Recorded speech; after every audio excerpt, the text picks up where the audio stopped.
கொள்கைங்கிறது இருக்கிறது திமுகவில் மாத்திரம்தான். அதனால கொள்கை எதிரின்னு சொல்லணும்னாலும் திமுக தான் நீ சொல்ல முடியும். கொள்கையே இல்லாதவங்களை போய் கொள்கை எதிரின்னு சொல்ல முடியாதுங்கிற மாதிரி சொல்லி கொடுத்துருப்பாங்க போல இருக்கு. விஜய் வந்து எந்த அளவுக்கு உங்களுக்கு தாக்கத்தை ஏற்படுத்துவாரு, எந்த அளவுக்கு திமுக டஃப் ஃபைட்டு கொடுப்பாரு நீங்க? இந்த ஒரு 2026 எலெக்ஷன் வரைக்கும் டஃப் கொடுப்பாரு. பழைய காலத்தில் சொல்லுவாங்க விளக்கை நோக்கி வரும் விட்டில் பூச்சிகள்னு சொல்லுவாங்க பாருங்க. அதே மாதிரி அந்த அந்த ஒரு கிளாமரை வச்சு அப்படியே அவங்கள அட்ராக்ட் பண்ணுறாங்க கொஞ்ச நாளைக்கு. உதயநிதி ஸ்டாலின் வந்தாரு, இன்பநிதிக்கு வந்து போஸ்ட் அடிக்கிறாங்க, இப்படி தொடர்ச்சியா பேரன் வரையும் வர்றது இருக்கு இல்லையா, அதை தானே விமர்சிக்கிறேன். நான் அதை தான் ஒன்று கேட்குறேங்க. எடப்பாடி பழனிசாமி இருக்காரு, அவர் வாரிசு வந்துட்டாங்களா என்ன? வராமல் இருக்காங்கன்னு நினைக்கிறீங்க? கவர்மெண்ட் வேலை பார்க்குறவங்க அத்தனை பேரும் வந்து எல்லாரும் நீங்கள்லாம் விவசாயம் பண்ணுங்க, ஆளுக்கு 1 ஏக்கர் சாகுபடி பண்ணணும் அப்படின்னு சொல்லி சொன்னோன்னா அதில் எல்லாம் நியாயம் இருக்கான்னு கேட்டால் நியாயம் கிடையாது. சீமான் அப்படி சொல்கிறாருன்றீங்க? அவரோட கருத்து அப்படிதான். ஆடு மாடுகள் மாநாடுக்கு அப்புறம் மரம் மாநாடு ஒன்று நடத்த போகிறாரு. மரம் இயற்கை எவ்வளோ முக்கியத்துவம் வாய்ந்ததுங்கிறது எங்கள் ஐயா தலைவர் கலைஞர் இருக்கிறப்ப பார்த்தீங்கன்னாக்கா அவங்க வீட்டு வாசல்லையே மரத்தை நாம் வளர்த்தால் மரம் நம்மை வளர்க்கும், அதுதான் உள்ள நுழையிறப்ப நிலையில் எல்லா வீட்லேயும் பார்த்தீங்கன்னா லட்சுமியை வச்சுருப்பாங்க. கிராமப்புறங்களில் குழாயடி சண்டை மாதிரி நீங்கள் சொல்கிறீங்க. நான் அந்த அளவுக்கு இறங்கி போக விருப்பப்படல. Meenakshi Institute of Engineering and Technology, Tandalam, Chennai. BTech CSC, AINML, AINDS, Cyber Security, IT and ECE. Vikatan நேயர்களுக்கு வணக்கம். சமீபத்தில் தமிழக முதலமைச்சர் மு.க. ஸ்டாலின் அவர்கள் திருவாரூர், அவருடைய சொந்த மண்ணான திருவாரூருக்கு வந்து ஒரு சுற்றுப்பயணத்தை மேற்கொண்டு போயிருக்காரு. அதைத் தொடர்ந்து எடப்பாடி பழனிசாமி அவர்களும் திருவாரூருக்கு வந்து ஒரு சுற்றுப்பயணத்தை நடத்திட்டு போயிருக்காங்க. இந்த நிலையில் யாருக்கு கூட்டம் அதிகமாச்சு அப்படின்ற ஒரு விவாதங்கள்லாம் இருக்குது.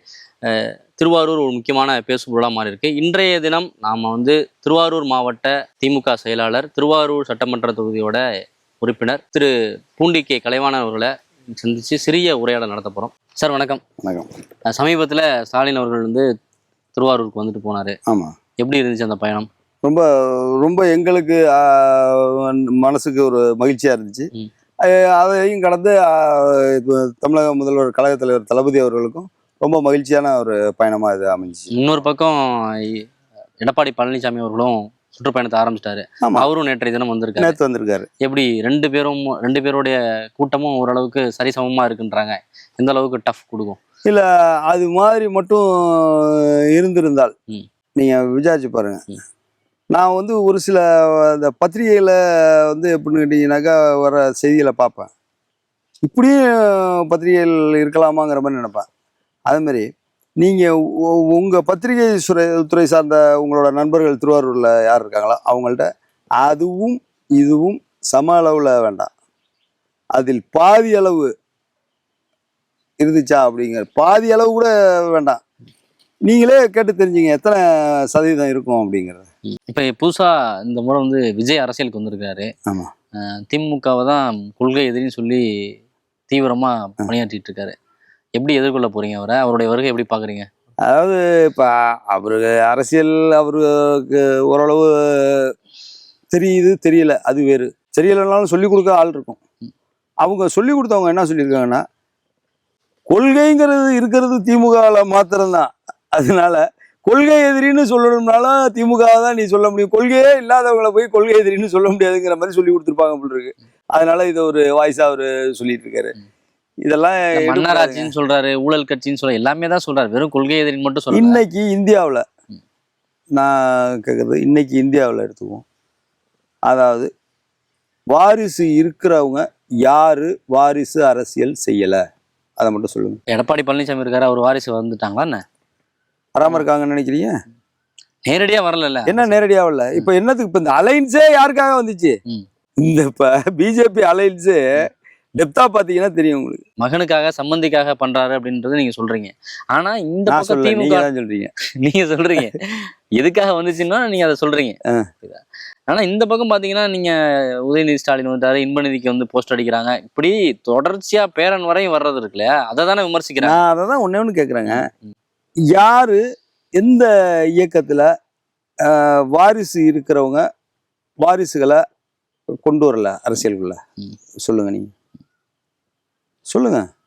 அதுதான் இப்ப சொன்னேன், எடப்பாடி அவர்கள் நான் தான் அதுக்குதான் பதில் சொன்னேன். இல்ல நேரடியா எந்த பதவிக்கும் வரல. ஏங்க அப்படி இல்லை, அதற்கான காலகட்டம் வரல, அதனால வரல. இன்னும் சொல்ல போனா பாட்டாளி மக்கள் கட்சி மாதிரி இந்த கருத்துல வந்து ஆரம்பத்துல கட்சி ஆரம்பிக்கிறப்ப ஒரு ஆக்ரோஷமா பேசின இயக்கம், அரசியல் இயக்கம் எதுவுமே கிடையாது. என்னை வந்து நான் வந்து என்ன குடும்பத்தில் உள்ளவங்களை அரசியலுக்குள்ள கொண்டு வந்தோம்னாக்கா, ஏன்னா அரசியலுக்குள்ள கொண்டு வந்தோம்னாக்கா நீங்கள் என்ன ரோட்டில் கட்டி வச்சு அடிங்கன்னு சொல்லி சொன்னவர், வேற வழி இல்லை. இப்போ நான் வந்து அன்னைக்கு தவறாக செஞ்சிட்டேன் அப்படின்னு இப்போ இன்னைக்கு சொல்கிறேன். அது வேற. நான் இப்போ இந்த விவசாயத்தை பற்றி பேசுகிறப்ப நான் என்ன சொன்னேன், என் வயலை வந்து என் பிள்ளைகளுக்கு நான் கொடுத்துட்டு போக போகிறது இதுதான். அதை வந்து நான் வந்து எந்த அளவுக்கு தரமாக விஷம் இல்லாமல் கொடுக்கணும் அப்படின்னு நான் சொல்கிறேன். பார்த்தீங்களா, என்கிட்ட இருக்கிறத சொத்தை மட்டும் கொடுக்க போகிறதில்ல, என்னோட பாலிசி என்ன அதையும் என் பிள்ளைங்கள்ட்ட நான் அதை சொல்லுவேன். அது மாதிரி தான் அரசியலும் அப்படின்றீங்களா? இதுதான் பாலிசி, இதுதான் நம்ம செய்ய வேண்டிய வேலை. இதை வந்து நான் சொன்னல, இன்னும் எனக்கு ஒரு நம்பிக்கை இருக்கு, அடுத்தடுத்த ஜெனரேஷன் கண்டிப்பா அதை வந்து இன்ஆர்கானிக்கா மாத்திர மாட்டானுங்கிற நம்பிக்கை எனக்கு இருக்கு அப்படின்னு நான் சொன்னல ஆரம்பத்தில் பேசுறப்ப. திரும்ப அதில் என்ன சொல்றேன்னா, எப்படி அந்த நம்பிக்கை எனக்கு வந்துச்சு, நான் இதோட இதை பற்றி அவங்கள்ட்ட நன்மை தீமைகளை பற்றி அவங்கள்ட்ட இப்படி தான் பண்ணணும், இப்படி தான் செய்யணும், இதுதான் முறை, இதுதான் சரின்னு நான் அவங்கள்ட்ட சொல்லி கொடுத்து கொண்டாந்துருக்க அவசியம் அவனுங்க என்ன ஃபாலோ பண்ணி செய்வாங்கங்கிற ஒரு நம்பிக்கையில் நான் சொல்கிறேன். அது மாதிரி இதுதான் கொள்கை, இதுதான் நியாயம், இதுதான் மக்களுக்கு நம்மளோட பணி, நம்ம செய்ய வேண்டிய அவசிய தேவை மக்களுக்கு இதுதான் அப்படிங்கிறத சொல்லி அது ஜீன்லேயே வர்றது. அது மாதிரி அரசியல்லையும் இப்படி சொல்லி கொடுத்து ஜீன்லேயே ஆமா வர்றீங்களா? திமுகவில் கொண்டு வர்றது கிடையாதுங்க. இப்போ இது யாரையுமே வந்து நீங்கள் வந்து உருவாக்க முடியாது. நம்மளா வந்து ஒரு கருத்தை வந்து அவங்கள்ட்ட வந்து தெரிவிக்கலாம், அது வேற. அதில் வந்து அவங்க அதை உள்வாங்கிக்கிற விதம் இருக்கு. சில பேர் அதில் ஆகாது, எனக்கு இது செட் ஆகாதுன்னு போனாங்கன்னா அது வேறு. இப்போ விஜய் வந்து எந்த அளவுக்கு உங்களுக்கு தாக்கத்தை ஏற்படுத்துவார், எந்த அளவுக்கு திமுக டஃப் ஃபைட்டு கொடுப்பாரு நீங்கள்? இந்த ஒரு 2026 எலெக்ஷன் வரைக்கும் டஃப் கொடுப்பார். அது வரைக்கும் இப்போ எல்லாரும் அவரை வந்து ஒரு பெரிய ஒரு மாயை மாதிரி நினச்சிட்டு பேசிகிட்டு இருக்கோம். ஒரு பெரிய மாயைங்கிற மாதிரி நினச்சி பேசிகிட்டு இருக்கீங்க. 2026 எம்ஜிஆர் அரசியலுக்கு வரும்போது தான் அப்படிதான் சொன்னீங்க இல்லையா? திமுகவில் அவர் வந்து பெரிய ஒரு இயக்கத்தை உருவாக்குனார் இல்லையா? சரி, இப்போ அது மாதிரி இவர் வரமாட்டாரா? எம்ஜிஆர் இருந்த காலகட்டங்கள் வேற, எம்ஜிஆருக்கு இருந்த ரசிகர்கள் வேற, எம்ஜிஆர் காலத்தில் வந்து இருந்த ஊடகங்கள், பத்திரிகைகள், இதெல்லாம் உள்ள சூழல் வேற. எம்ஜிஆர் உயிரோடு இருக்காருன்னு எம்ஜிஆர் இறந்து போய் 10 வருஷம் கழிச்சு சண்டை வளர்த்தவங்கலாம் இருக்காங்க.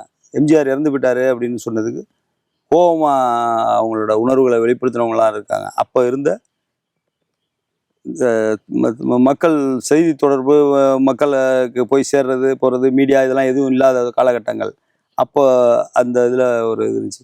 இன்னைக்கு இப்போ என்ன நம்ம பேசிகிட்டு இருக்கோங்கிறது யாராவது இப்போ பக்கத்துல இருந்து ஒரு இது பண்ணாக்கா அடுத்த 2 நிமிஷத்தில் ஃபுல்லாக போயிடும். அப்படி இருக்கிறப்ப ரொம்ப நாளைக்கு எடுபடாது. விஜய்க்கு அந்த கெப்பாசிட்டி இல்லைன்னு நீங்கள் சொல்கிறீங்களா? ஐயா, இருக்கிற ரசிகர் பட்டாளம் எவ்வளவு பேர் இருக்காங்க, ஒவ்வொரு வீட்லேருந்து ஒரு 4 ஓட்டு வரும் அப்படின்னு சொல்றாங்க. அவங்க மூலமா இன்னும் நிறைய பேர் உள்ள வருவாங்கன்றாங்க. தமிழ்நாட்டில் மொத்தம் எத்தனை குடும்ப கார்டு இருக்கு? ஆவரேஜ் இருக்கிற நம்மளோட குடும்ப அட்டைக்கு பார்த்தீங்கன்னா எத்தனை வாக்காளர்கள்னு பார்த்தீங்கன்னா, ஒரு குடும்பத்துக்கு எத்தனை வாக்குகள்னு நீங்க கால்குலேட் பண்ணி பார்த்தீங்க. அப்படி பார்த்தீங்கன்னா ஒரு குடும்பத்திலே இருக்கிறது 3 ஓட்டு ஆவரேஜ் வருதுன்னு வச்சுக்கிட்டோம்னாக்கா, முதல்ல 2 ஓட்டு மட்டும் இருக்கும், ஒரு ஓட்டு ஆவரேஜ் தான் நான் சொல்றது. புரியுதா? நீங்க சொன்னது என்ன சொன்னீங்க, ஏதாவது ஒரு குடும்பத்துல இல்ல இவங்க வீட்டு குடும்பத்துல 4 ஓட்டு வரும்னு நீங்க சொல்லல, ஒவ்வொரு குடும்பத்துக்கும் 4 ஓட்டு வரும்னு சொல்றாங்களேன்னு நீங்க சொன்னீங்க. ஒவ்வொரு குடும்பத்துக்கும் இருக்கிறதே 3 ஓட்டுக்குள்ள இருக்கிறப்ப ஒவ்வொரு குடும்பத்துக்கும் 4 ஓட்டு எப்படி வரும்? என்னதான் தாக்கத்தை ஏற்படுத்துவார் விஜய் இந்த 2026 வரைக்கும்? உங்களை மாதிரி உள்ளவங்களுக்கு ஒரு நம்பிக்கையை ஏற்படுத்தி வச்சிருக்கிற அந்த நம்பிக்கையோட தாக்கம் தான் இருக்கு. எனக்கு நம்பிக்கைன்னு சொல்ல பொதுவான கருத்து நான் சொல்றேன். உங்களை மாதிரி உள்ளவர்கள் அப்படின்னு சொன்ன பாத்தீங்கன்னா, இளைஞர்கள் எப்படின்னு கேட்டீங்கன்னாக்கா, அந்த பழைய காலத்துல சொல்லுவாங்க விளக்கை நோக்கி வரும் விட்டில் பூச்சிகள்னு சொல்லுவாங்க பாருங்க. அதே மாதிரி அந்த அந்த ஒரு கிளாமரை வச்சு அப்படியே அவங்கள அட்ராக்ட் பண்றாங்க கொஞ்ச நாளைக்கு. திமுக மேல நிறைய ஊழல் குற்றச்சாட்டு இருக்கு. இப்ப சமீபத்துல பாத்தீங்கன்னா டாஸ்மார்க் ஊழல், இன்னும் வாக்குறுதிகள்லாம் நிறைய நிறைவேற்றலன்னு சொல்லி எடப்பாடி பழனிசாமி அவரும் சொல்றாங்க. நீங்க என்ன அதுக்கு பதில் சொல்றீங்க? நான் என்ன பொறுத்தவரை இன்னைக்கு திமுகவோட திட்டங்கள் ஒவ்வொரு குடும்பத்துக்கும் போய் சேர்ந்திருக்கா இல்லையா?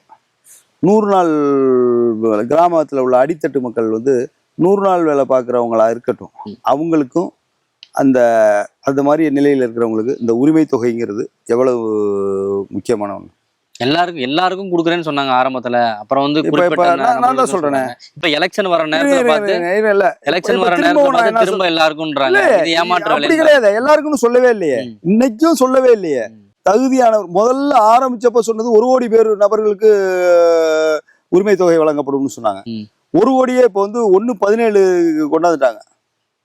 1 கோடியே 17 லட்சம் பேருக்கு இப்ப கொடுத்துக்கிட்டு இருக்காங்க. இருந்தும் தகுதியான நபர்கள் விடுபட்டு இருக்காங்க அப்படிங்கிற தகவல் நம்ம தலைமைக்கு சொல்றதுனால, தகவல்கள் போய் முதலமைச்சருக்கு சேர்றதுனால இன்னும் கொஞ்சம் கூடுதலா, அதாவது தகுதியான நபர்களுக்கு கொடுத்துருவோம் அப்படின்னு இது பண்றாங்க. அரசு ஊழியர்கள் அதை விட்டுருங்க, பெரிய வர்த்தகர்கள் விட்டுருங்க, பெரும் விவசாயிகள் அவங்கள விட்டுருங்க, இது மாதிரி பெரிய செல்வந்தர்கள்லாம் இருக்கிறவங்களெல்லாம் விட்டுட்டோம்னா, அது போக பாக்கி இருக்கிறவங்களுக்கு இந்த 1000 ரூபாய் உரிமை தொகைங்கிறது இவங்க குடும்பத்துக்கு நிச்சயமா தேவை அப்படிங்கிற மாதிரி உள்ள குடும்பங்கள் அத்தனைக்கும் கொடுத்துருவோம். இந்த ஊழல் குற்றச்சாட்டு டாஸ்மாக் ஊழல்னு சொல்லியிருக்காங்க. இன்னும் அது வந்து எப்படின்னு கேட்டீங்கன்னா, யார் வேணாலும் யார் மேல வேணாலும் எந்த ஊழல் குற்றச்சாட்டு வேணாலும் சொல்லலாம். சொல்லி நிரூபணமாயிருக்கா?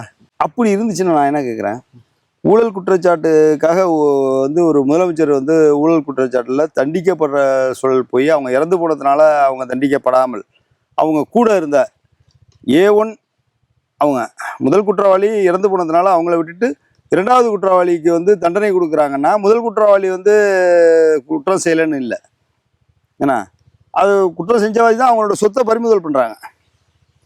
அப்படியெல்லாம் அந்த ஒரு தண்டனை பெற்ற அரசியல் இயக்கங்கள் வந்து இன்னைக்கு சொல்லிட்டு இருக்கிற செய்தியை நீங்க சொல்றீங்க. ஊழல் மலிஞ்சு போச்சு திமுக ஆட்சியிலன்னு. ஊழல் குற்றச்சாட்டுல தண்டனை பெற்ற அரசியல் இயக்கங்களை உள்ளவங்க சொல்றத இப்ப நீங்க சொல்றீங்க. அதுதான் நீங்க ஊழல் கட்சி இல்லை, அவங்க தான் ஊழல் கட்சின்றீங்க. நான் அப்படி நான் அதாவது எப்படின்னு கேட்டீங்கன்னாக்கா, அது வந்து கிராமப்புறங்கள்ல குழாயடி சண்டை மாதிரி நீங்க சொல்றீங்க. நான் அந்த அளவுக்கு இறங்கி போக விருப்பப்படல. அவங்க சொல்றவங்க நிச்சயமா ஊழல் குற்றச்சாட்டுல சிறை தண்டனை அனுபவிச்சவங்களா இல்லையா, அதை மட்டும் சொல்லுங்க. அரசியல் இயக்கங்கள்னு பார்த்தோம்னா அதிமுக பொறுத்தவரை உண்டா இல்லையா? அவங்க தான் இன்னைக்கு ஊழல் குற்றச்சாட்டுன்னு சொல்லிட்டு இருக்காங்க. இப்போ திமுகவுக்கு இந்த 2026 தேர்தல் என்னென்ன சவால்கள் இருக்கும்? திமுகவுக்கு ஒரு பெரிய சவால்ங்கிறது என்னன்னு கேட்டீங்கன்னாக்கா, இந்த இப்போ 1000 ரூபா பணம் தரேன்னு சொல்றீங்க பாருங்க, அது மாதிரி நிறைய இதை வந்து மாணவர்களுக்கு, இளைஞர்களுக்கு வேலைவாய்ப்பு, மாணவர்களுக்கு கல்வி, இதெல்லாம் வந்து கொடுக்க முடியாம எவ்வளவு ஒன்றிய அரசு சங்கடப்படுத்த முடியுமோ சங்கடப்படுத்துறாங்க. அந்த ஒன்றிய அரசோட சங்கடங்களை எல்லாம் கடந்து இதெல்லாம் பண்ணி முடிக்கிறது மட்டும்தான் எங்களோட சவாலாக இருக்கும். அதுதான் நாங்கள் ஒரு சேலஞ்ச் எடுத்துட்டு பண்றோம். இல்லை, அது வந்து இந்த தேர்தலை எதிரொலிக்குமா உங்களுக்கு? 100% அதுக்கான, அதாவது கிராமப்புறத்தில் சொல்ற பழமொழி மாதிரி உப்பு தின்னவன் தண்ணி குடிச்சு தான் ஆகணும். இந்த மாதிரி எப்படின்னு கேட்டிங்கன்னா, கல்விக்கு உள்ள பணத்தை தரமாட்டேன் அப்படின்னு சொல்றது, அது மாதிரி உள்ள ஒன்றையும் ஒன்றிய அரசு வந்து தமிழ்நாட்டுக்கு எந்த அளவுக்கு நிதி புறக்கணிப்புங்கிற மாதிரி பண்ண முடியுமோ அவ்வளோதெல்லாம் பண்ணுறதுக்கு அதோட பலன்களை நிச்சயமாக அவங்க அனுபவிச்சு தான் ஆகணும். இப்போ நீங்கள் இவ்வளவு சொல்கிறீங்க அது மத்திய அரசு பண்ணதுன்னு சொல்லிட்டு, இப்போ நீட் தேர்வு நாங்கள் கண்டிப்பாக ரத்து பண்ணுவோம் தொடர்ந்து பிரச்சாரம் பண்ணி ஓட்டு வாங்கி ஜெயிச்சுட்டு அதை பற்றி எதுவுமே சொல்லலை, கேட்டால் மத்திய அரசுகிட்ட தான் அந்த அதிகாரம் இருக்குன்னு சொல்லிட்டீங்க. கட்டாய கல்வி உரிமை சட்டத்தில் வந்து மத்திய அரசு பணம் தரலன்னு சொல்லி அதை ஸ்டாப் பண்ணிட்டீங்க. இந்த வருஷம் அதை இது பண்ணவே இல்லை. ஏன் வந்து 2-3 வருஷமாகவே அந்த நிதி வரல? அதை முன்கூட்டியே வழக்கு போட்டு அதை பண்ணியிருக்கலாமேன்னு சொல்லி ஒரு குற்றச்சாட்டு சொல்கிறாங்க. கடைசி நேரத்தில் இந்த கல்வியாண்டில் பள்ளிக்கூடம் தொடக்க போகிற நேரத்தில் வந்து நீங்கள் அந்த வழக்கை போட்டுட்டு இந்த திட்டத்தையே வந்து முடக்கிட்டீங்க அப்படின்னு ஒரு குற்றச்சாட்டு இருக்கு. அதுக்கெல்லாம் நீங்க என்ன பதில்? இல்ல நான் என்ன சொல்ல வரேன், ஒன்றிய அரசை எதிர்த்து வழக்கு தொடர்ந்து, அதாவது கோரிக்கையின் அடிப்படையில் வந்து தேசிய கொடியேற்ற உரிமையை வந்து மண்ணின் மைந்தர் முத்தமிழறிஞர் தலைவர் கலைஞர் அவர்கள் தமிழ்நாடு இந்திய துணை பெருங்கண்டத்தில் இருக்கிற அத்தனை முதல்வர்களுக்கு பெற்றிருந்தார். அதுபோல கோரிக்கை அடிப்படையில் இல்லாமல் உச்சநீதிமன்றம் வரைக்கும் போய் ஒரு வழக்கு தொடர்ந்து அந்த வழக்கில் வெற்றி பெற்று கவர்னர் மாத்திரம் இல்லை, ஆளுநர் மாத்திரம் இல்லை, குடியரசுத் தலைவருக்கும் ஒரு மசோதாவை எவ்வளவு நாள் வச்சுக்கலாங்கிற ஒரு காலக்கெடுவை நிர்ணயம் பண்ணி இந்திய துணை பெருங்கண்டத்தில் உள்ள அத்தனை முதலமைச்சர்களுக்கும் பெற்று தந்த தலைவர் தமிழக முதல்வர் தளபதி அவர்கள். அப்படி இருக்கிறப்ப நீங்கள் சட்ட ரீதியாக போராடுறத பற்றி அவங்களுக்கு சொல்ல வேண்டியதே இல்லை. தொடர்ந்து அவங்க அதில் வந்து எவ்வளோ சாதிக்க முடியுமோ சாதிச்சு காமிச்சிட்டு இருக்காங்க. இதில் எப்படின்னு கேட்டிங்கனாக்கா சட்ட ரீதியாக போனால் காலம் கடந்து போயிடும். அதனால் இதை எந்த அளவுக்கு இணக்கமாக பேசி வாங்க முடியுமோ அது மாதிரி பண்ணுவோம் அப்படிங்கிற ஒரு காரணத்துக்காக தான் பண்ணாங்களே ஒழிய கோர்ட்டில் இருக்குது சாதாரணமாக நம்ம கேட்டிருக்கோம். சாதாரணமாக ஏதாவது ஒன்றுன்னா அது கோர்ட்டில் இருக்குது, அதை ஒன்றும் பண்ண முடியாது, அது கோர்ட்டில் இருக்குது, அதை பேச முடியாது அப்படிங்கிற மாதிரி ஒரு நிலை வந்துடும். அந்த மாதிரி நிலை வந்து காலந்தாழ்ந்து போகக்கூடாதுங்கிறதுனால தான், அதாவது இன்னும் சொல்ல போனால் கல்வி மாணவர்களோட கல்வி பாதிக்கக்கூடாது அப்படிங்கிற ஒரு காரணத்துக்காக தான் இதை வழக்குங்கிற மாதிரி நீதிமன்றத்துக்கு எடுத்துகிட்டு போகலே தவிர காலம் கடந்துடக்கூடாதுங்கிறதுனால தான் இதை எடுத்துகிட்டு போகல. நீங்கள் கடைசியில் ஒன்றும் பண்ண முடியல. சரி, நான் என்ன சொல்ல வரேன், இப்போ நம்ம இருக்கோம், ஒரு தடவை இல்லை 2 தடவை இல்லை 3 தடவை தொடர்ந்து வலியுறுத்தி சொல்லி பார்க்குறோம். பெத்த பிள்ளையா இருந்தாலும் இதை செய்யக்கூடாது, இப்படி பண்ணு, இதை இப்படி பண்ணக்கூடாது, இதை இப்படி தான் பண்ணணும் அப்படின்னு சொல்லி கொடுக்கும். அது மாதிரி ஒரு தடவைக்கு 3 தடவை சொல்லுவோம் அப்படிங்கிற மாதிரி தான் முடிவெடுத்து சொல்லி பார்க்குறோம். கேட்கல, கடைசி கட்டத்தில் வேற வழியே இல்லைன்னா வழக்கு தொடக்க வேண்டியது தான். இப்போ நீங்கள் தொடர்ந்து பிஜேபி எதிர்த்துட்டே இருந்தீங்க. திடீர்னு ஒரு நாள் வந்து இப்போ ஸ்டாலின் அவர்கள் வந்து டெல்லிக்கு போய் பிரதமரை வந்து சந்திச்சுட்டு வர்றாரு. சரி, அதுக்கு முன்னாடி அந்த மாதிரி கூட்டமே தேவையில்லை, அது பயனற்ற கூட்டம் அப்படின்னு சொல்லி சொல்கிறாங்க. இந்த வாட்டி போகிறாரு, அது விமர்சனத்துக்குள்ளாகுது. இதெல்லாம் இல்லையே, நான் என்ன சொல்கிறேன், அதாவது வந்து இப்போ ஒரு மாநில முதலமைச்சர் தொடர்ந்து போய் அவங்கள்ட்ட ஒன்றிய அரசுகிட்ட ஒன்றுக்கும் சின்ன சின்ன இதுக்கும் போய் ஒரு அவங்கள்ட்ட கேட்டு அவங்களோட ஆலோசனைகளை தெரிஞ்சுக்கிட்டு அவங்க என்ன சொல்கிறாங்களோ அதை கேட்டு பண்ணிகிட்டு இருக்கிறதுங்கிறது அது ஒரு அரசுக்கே அழகு இல்லை. இது இப்படி தான் செய்யணும், இப்படி தான் பண்ணணும் அப்படிங்கிறத இங்கே உள்ள அதிகாரிகள் ஆலோசகர்கள் அவங்கள கலந்து ஒன்று இது தொடர்ந்து செஞ்சிட்ருக்காங்க. அதே நேரத்தில் முற்றிலுமாக வந்து ஒன்றிய அரசு எந்த இதுலேயும் எங்களுக்கு தொடர்பு வச்சுக்க மாட்டோம்னு சொல்ல முடியாது. ஏன்னா ஒன்றிய அரசு அது யூனியன் கவர்மெண்ட்டுங்கிறப்ப தமிழ்நாடும் அதில் உள்ளடங்குது. அப்படிங்கிறப்ப இதே நிதி ஆயோக் கூட்டத்துக்கு போன வருஷம் பயனற்ற கூட்டம் அப்படின்னாரு, இந்த வருஷம் போறாரு. அதுதான் விமர்சனத்துக்குள்ளாக. ஆமாம், போன தடவை கூட்டம் முடிஞ்சோன்னு சொன்னார் பயனற்ற கூட்டம் அப்படின்னு, கொடுக்கலங்கிறதுனால இந்த தடவை நம்பனாவது நேரடியாக போவோம். என்ன, நம்பனாவது நேரடியாக போய் நம்மளே போய் எடுத்து சொல்லுவோம். நான் அவர் முதலமைச்சரே வரல அப்படிங்கிற ஒரு சூழல், ஒரு குற்றச்சாட்டு வந்துடக்கூடாது அப்படிங்கிறதுனால போய் நம்மளும் நேராக போய் கேட்டு பார்ப்போம் அப்படிங்கிற மாதிரி போய் கேட்டார். சார், இப்போ நீங்கள் ஒரு இயற்கை விவசாயியாக இருக்கீங்க, நான் நிறைய மாடுகள் வச்சு விவசாயம் பண்ணுறதா சொன்னீங்க. இப்போ இந்த சீமான் வந்து ஆடு மாடுகளுக்கான ஒரு மாநாடெல்லாம் நடத்திருப்பார், பார்த்துருக்கீங்க. அதை பற்றி உங்களுடைய கருத்து என்ன? ஆடு மாடுகள், மரங்கள், விவசாயம் இதற்காக பேசுறதுங்கிறது ஏற்றுக்கொள்ளக்கூடிய ஒரு விஷயந்தான். ஆனால் நடைமுறைக்கு என்னென்ன சாத்தியமோ அதை பண்ணலாம். நீ ஏன் ஒட்டுமொத்தமாக எல்லாத்தையும் இயற்கை விவசாயம் பண்ணக்கூடாதுன்னு கேட்டீங்க. நான் சொன்ன ஒரு இடத்துல 50 ஏக்கர் இயற்கை விவசாயம் பண்ணோம்னா அங்கே ஒரு 40-50 மாடு இருந்தால் தான் என்னால் பண்ண முடியும். எல்லா இடத்துலையும் நான் மாடு வளர்க்குறதுக்கான வாய்ப்புகள் குறைவு அப்படின்னு சொன்னேன். அதனால இப்போ மாடுகள் வளர்க்குறதுக்கான வசதி வாய்ப்புகள், அது மாதிரியான சூழல், அந்த சூழலை உருவாக்கணும்னு தானே சொல்கிறாரு சீமான். நீங்கள் 100% ரைட்டுங்க. இப்போ நான் என்ன சொல்ல வரேன், எல்லார் வீட்லேயும் எல்லா பெற்றோர்களும் கிராம பகுதிகளில் அன்னைக்கு விவசாய வேலை பார்க்குற விவசாய கூலி தொழிலாளர் வீட்டு பிள்ளைங்களை கூட பக்கத்தில் உள்ள ஒரு பிள்ளை வந்து கான்வெண்ட்டுக்கு போகுது அப்படிங்கிறப்ப இந்த நம்ம வீட்டு பிள்ளைக்கும் அதே மாதிரி ஒரு யூனிஃபார்மை மாட்டி விட்டு, ஷூவை மாட்டி விட்டு, பேக்கை மாட்டி விட்டு அந்த வேனில் தூக்கி கொண்டு விட்டுறத ஒரு மகிழ்ச்சியாகவும், ஏன்னா அதே நேரத்தில் அவங்களோட கடமை அப்படிங்கிற மாதிரியும் நினச்சி செஞ்சிட்டு இருக்கிற இந்த காலகட்டத்தில் முன்னாடி மாதிரி பராமரிப்புக்கு ஆள் வேணும். எல்லாரும் அதை பண்ண முடியும் அப்படிங்கிறது சாத்தியம் இல்லை. சாத்தியம் உள்ளவங்க செய்யறது தவறும் இல்லை. இப்போ சீமானோட கருத்துக்கு நீங்கள் என்ன சொல்கிறீங்க? அவர் நியாயமான கருத்து தான் பேசுகிறாருன்றீங்களா? நியாயமான கருத்துன்னு அதை எடுத்துக்க முடியாதுங்க. அதாவது நான் என்ன சொல்கிறேன், வாய்ப்பு இருக்கிறவங்க தான் பண்ண முடியும். எல்லாரும் பண்ணணும், எல்லாரும் மாடு வச்சுங்க, மாடு பாருங்க, மாட்டை பண்ணுங்க. அதே மாதிரி இப்போ ஆடு மாடுகள் மாநாடுக்கு அப்புறம் மரம் மாநாடு ஒன்று நடத்த போறாரு. மரம் இயற்கை எவ்வளவு முக்கியத்துவம் வாய்ந்ததுங்கிறது நல்லா எனக்கு நான் அதில் மாறுபட்ட கருத்து கிடையாது. இன்னும் சொல்ல போனால் தமிழ்நாட்டில் வந்து மாண்புமிகு திராவிட நாயகன் தமிழக முதல்வர் வந்து வனப்பரப்பை அதிகரிக்கணுங்கிறதுல மிகப்பெரிய கவனம் செலுத்திக்கிட்டு இப்போ தொடர்ந்து வலியுறுத்தி பண்ணிட்டு இருக்காங்க. இது எல்லாத்துக்கும் மேலே சொல்லணும்னா எங்கள் ஐயா தலைவர் கலைஞர் இருக்கிறப்ப பார்த்தீங்கன்னாக்கா அவங்க வீட்டு வாசல்லையே மரத்தை நாம் வளர்த்தால் மரம் நம்மை வளர்க்கும், அதுதான் உள்ள நுழையிறப்ப நிலையில் இருக்கும். எல்லா வீட்லேயும் பார்த்தீங்கன்னா லட்சுமியை வச்சுருப்பாங்க, சரஸ்வதியை வச்சுருப்பாங்க, பிள்ளையாரை வச்சுருப்பாங்க. அவர் இந்த வேர்டிங்ஸ் தான் அவர் வீட்டு வாசலில் வச்சுருந்தார். இது லட்சுமியை விட, பிள்ளையாரை விட, முருகரை விட, எல்லாத்தையும் விட உயர்ந்த இது மரம்.